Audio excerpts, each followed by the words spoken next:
اگر آپ اس سیریز کو شروع سے دیکھتے آ رہے ہیں تو آپ جانتے ہیں کہ ہم نے اس سیریز کو انڈرسٹینڈنگ آف پیگنزم سے سٹارٹ کیا، جو کہ اس دنیا کا پرائر بلیف سسٹم ہے، from the first Babylon all the way until the Roman empire, جس کو ہم بہت سے خداؤں پر یقین رکھنے پر سم اپ کرتے ہیں۔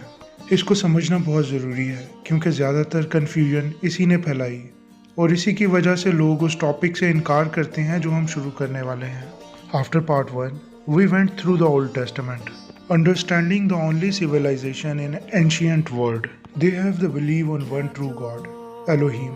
We have carefully walked through the events of Old Testament. اور ہم نے carefully ان subjects کو discuss کیا جو اس سلسلہ میں ضروری تھے، اور جو لوگ شروع سے اس سیریز کو دیکھتے آ رہے ہیں مجھے ان کی طرف سے بہت اچھا رسپانس ملا، اور آپ کے اس رسپانس سے میں بے حد خوش ہوں۔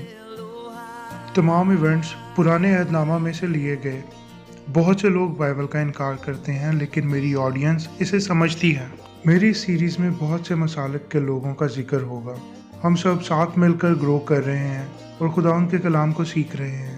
بس اب جب کہ ہم اس سیریز کے موسٹ امپورٹنٹ ٹاپک تک رسائی حاصل کر چکے ہیں، اور یہی وہ مقام ہے جہاں تمام مسالک ایک دوسرے کا ساتھ چھوڑ دیتے ہیں، اور اس کی بہت سی مختلف وجوہات ہیں، اور جو وجہ میں بیان کرنے جا رہا ہوں وہ میں سمجھتا ہوں کہ بہت اہم ہے۔ The reason why there are different breakdowns and beliefs, the application of this subject is often because the people have lack of respect for the word of Elohim. There are always addition and subtractions to it, and reinterpretations of the things that change the meaning of things and definition of words.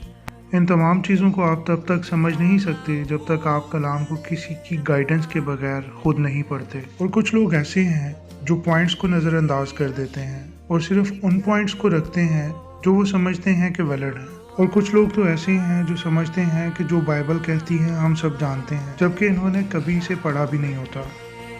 بہت سے مذاہب کے لوگ اس series کو دیکھ رہے ہیں جن میں مسلم بھائی بھی شامل ہیں، اور وہ یہ سمجھتے ہیں کہ الوہیم اور اللہ ایک ہی ہیں، اور جناب اسماعیل کے وسیلہ سے وہ اس عہد کا حصہ ہیں جو خدا نے باپ ابراہیم کے ساتھ قائم کیا۔ اسی طرح بنی اسرائیل بزرگ اسحاق کے وسیلہ سے اس عہد کا حصہ ہیں۔ So, they do not deny much of the Old Testament. لیکن جب یشوع مسیح یعنی یسوع المسیح کی بات آتی ہے تو یہاں پر تمام مسالک مکمل طور پر ایک الگ کانسیپٹ رکھتے ہیں۔ وہ یسوع مسیح پر صرف نبی کے طور پر ایمان رکھتے ہیں، لیکن میں چاہتا ہوں کہ جو لوگ اس سیریز کو دیکھ رہے ہیں وہ اس سیریز کے اختتام تک میرے ساتھ رہیں۔ یسوع مسیح نبی ہی نہیں بلکہ در حقیقت مسیحا ہیں، جو گناہ کی غلامی سے نجات کا واحد رستہ ہے، سیدھا رستہ، صراط مستقیم۔ Please understand, I do not address you in this video if I do not love you, and I also want you to just follow the series to get understanding of the truth of Messiah without all the noise and false teachings. دوسری طرف عبرانی اسرائیلی ہیں جن کے متعلق church نے بہت سی جھوٹی کہانیاں گھڑ رکھی ہیں۔ انہیں عام طور پر ریجیکشن اور نفرت کا سامنا کرنا پڑتا ہے۔ جب ریجیکشن اور نفرت کی بات آتی ہے اور آپ ان کے چند ٹیچرز کی باتیں سنتے ہیں، they often sum up the solution through Yeshua is only for them. They are true Hebrews. My message to Hebrew Israelites watching is that I ask before you get upset or reject this message presentation, because they may not initially fit with what you were told before. Please listen this with the humble mind. You have come with me this far. اس message کو آپ تک پہنچانے کے لیے مجھے موقع دیں جو میں فیل کرتا ہوں کہ یہوہ اس میسیج کو آپ تک پہنچانے کے لیے مجھے لیڈ کر رہا ہے۔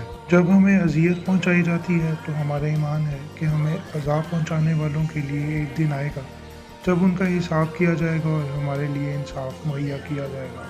اس بات کو یاد رکھیں کہ ہماری سختیاں ہمارے آباء و اجداد کی خدا سے دوری کا نتیجہ ہیں۔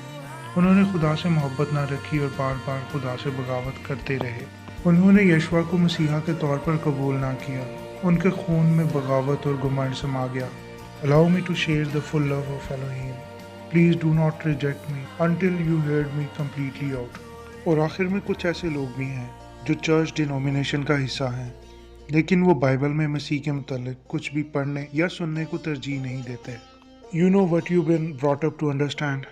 لیکن آپ کے پاس یہ سمجھنے کے لیے وقت نہیں، اور آپ خود کو خدا کے سامنے پیش نہیں کرتے۔ آپ کا رشتہ خدا کے ساتھ بہتر ہو سکتا ہے لیکن اس کے لیے آپ کو خدا کے لیے وقت نکالنے کی ضرورت ہے۔ میرا میسج آپ کے لیے بہت سمپل ہے۔ میں آپ سے کہوں گا کہ آپ کو صبر کرنا چاہیے اور خود بلا ناغہ بائبل مقدس کو پڑھنا چاہیے۔ لیٹ ہم speak with you through this. بہت سے لوگ مجھ سے پوچھتے ہیں آپ کون سے چرچ سے تعلق رکھتے ہیں اور کس ڈینومینیشن یا مشن کا حصہ ہیں۔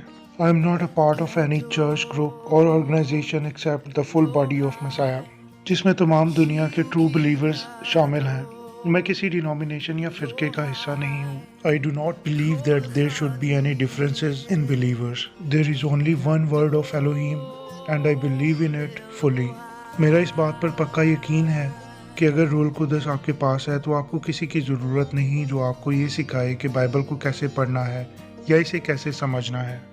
پاک روح کی موجودگی میں آپ کو بائبل کو سمجھنے کے لیے بائبل یا تھیولوجیکل سکول جانے کی بھی ضرورت نہیں ہے، نہ ہی آپ کو اسپیسیفک ٹیچرز کی ضرورت ہے۔ کسی کو بھی اسکرپچرز کی انڈرسٹینڈنگ نہیں ملتی جب تک کہ خداوند اسے انڈرسٹینڈنگ نہ دے۔ Elohim is not the author of confusion. I make a promise not to add or subtract from the scriptures. I act as you hold me accountable. If you have any correction, please do it with love۔ میں نے part 12 کے لیے stage set کر دیا ہے۔ اس part کے second episode میں ہم پارٹ 12 کی پراپر اسٹڈی سٹارٹ کریں گے۔ I want to thank you and I hope this blesses you۔ See you next time with the second episode of History of Religion Part 12۔ This is Kangelas Bhatti signing off۔ Stay blessed and stay safe۔